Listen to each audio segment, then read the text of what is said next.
अब बात करते हैं हम डार्सी लॉ के बारे में।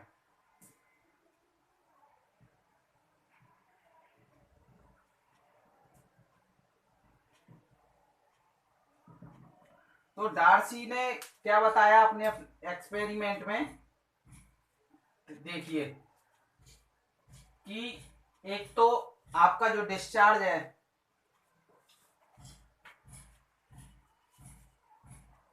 डार्सी ने बताया कि जो वेलोसिटी है, डिस्चार्ज वेलोसिटी डायरेक्टली प्रोपोर्शनल रहती है आई के। जो डिस्चार्ज है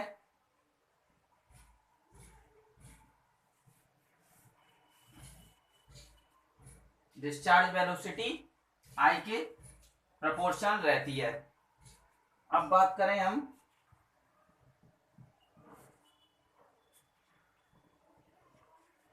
डिस्चार्ज वेलोसिटी, ठीक, ये डिस्चार्ज वेलोसिटी आई के डायरेक्टली प्रोपोर्शनल रहती है।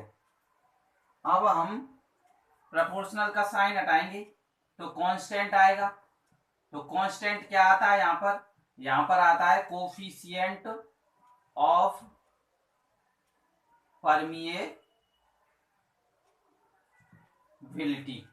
यानी के। दोस्तों एक और हम बात करें कि परमिएबिलिटी को एक और नाम से जानते हैं, हाइड्रोलिक कंडक्टिविटी, और इसको के से रिप्रेजेंट करते हैं। इसकी यूनिट क्या रहती है, सेंटीमीटर पर सेकंड या मीटर पर सेकंड, हम इसकी यूनिट लिखते हैं के की, कोफिशिएंट ऑफ परमिएबिलिटी, या हम परमिएबिलिटी को एक और नाम से जानते हैं हाइड्रोलिक कंडक्टिविटी।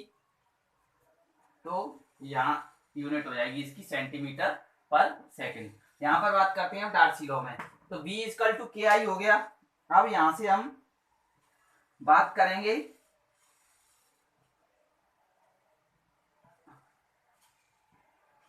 आई क्या है। यहाँ पर आई, तो आई देखते हैं, जैसे आपका ये वाटर लेवल है। यहाँ पर शुरू में आपकी वाटर की हाइट थी h, उसके बाद में हेड कॉजिंग लॉस हुआ, वाटर की हाइट होगी 0। कितने, एल लेंथ कवर की वाटर ने। तो हम बात करते हैं आई की, तो आई रहता है आपका, शुरू में एच लेंथ थी, अब कितनी हो गई 0, कितनी लेंथ पर, एल पर। तो हम आई के रेस्पेक्ट में आई की डेफिनेशन पढ़ते हैं कि I is equal to head causing flow upon length, या कहते हैं हेड लॉस अपॉन लेंथ। तो आई इज इक्वल टू हो जाएगा आपका delta H upon L, delta small H upon L, हम यहां लिखते हैं आई, ठीक। अब बात करेंगे हम, तो इसकी यूनिट नहीं रहती, ये यूनिट लेस है। क्यों, कि ये भी मीटर या सेंटीमीटर में, ये भी मीटर या सेंटीमीटर में, तो मीटर से मीटर, सेंटीमीटर से सेंटीमीटर कटा, तो यहाँ यूनिट लेस आ जाएगी, ठीक।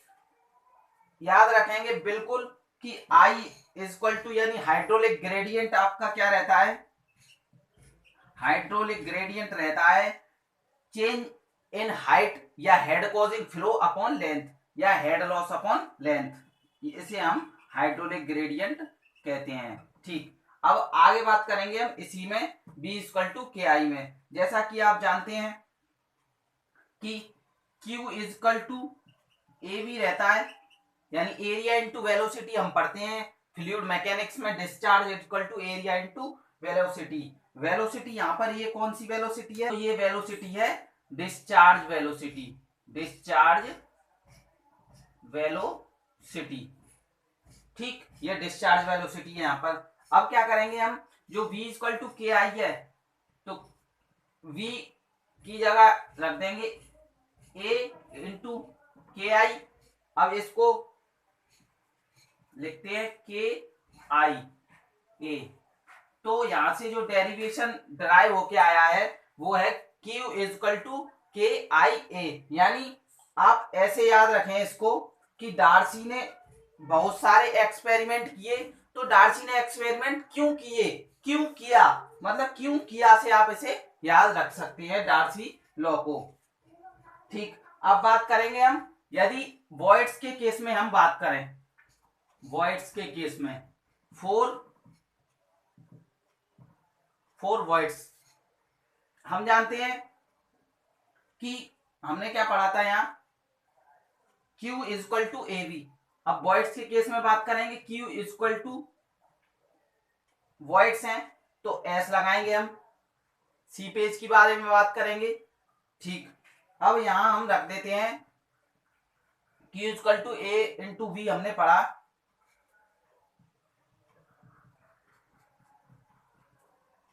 यहां हमने इंटरचेंज करके लिख दिया V S, Q is equal to A B upon में ए, और अब यहां क्या करेंगे हम, L से मल्टीप्लाई और L से ही डिवाइड करते हैं हम यहां पर। ठीक है, अब ये क्या है, Q अपॉन ए बी यानी area of voids, area of voids. ठीक है, एरिया ऑफ वॉइड्स। अब क्या करेंगे हम, Q equal to A B लिख लेंगे अपॉन में area of voids as it is. अब क्या किया हमने, L से मल्टीप्लाई किया, L से डिवाइड किया, देन उसके बाद में लिखेंगे हम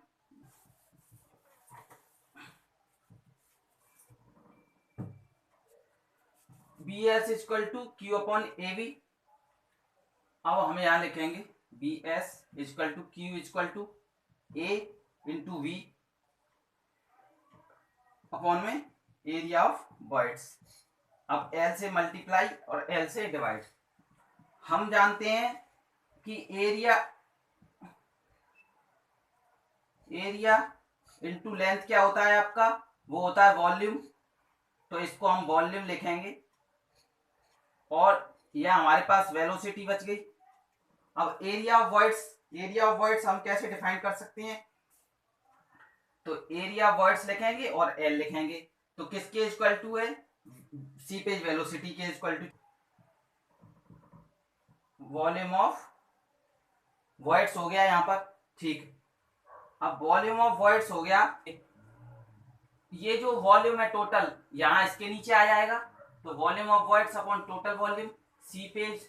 अब देखते हैं ना आप दोस्तों क्या ड्राइव होके आ रहा है, सी पेज वेलोसिटी जो आती है तो v अपॉन n, यानी volume of voids upon total volume क्या होता है, तो volume of voids upon total volume होता है आपका, volume of voids upon total volume होता है आपका पोरोसिटी। ठीक है दोस्तों, पोरोसिटी हमने यहां लिखा। तो आपसे पूछे, सवाल में पूछे, आपको दे दे पोरोसिटी, आपको दे दे डिस्चार्ज वेलोसिटी, आपसे सीपेज वेलोसिटी पूछ ले, तो आपको एक ही फॉर्मूला याद रखना है, seepage velocity is equal to discharge velocity upon में पोरोसिटी।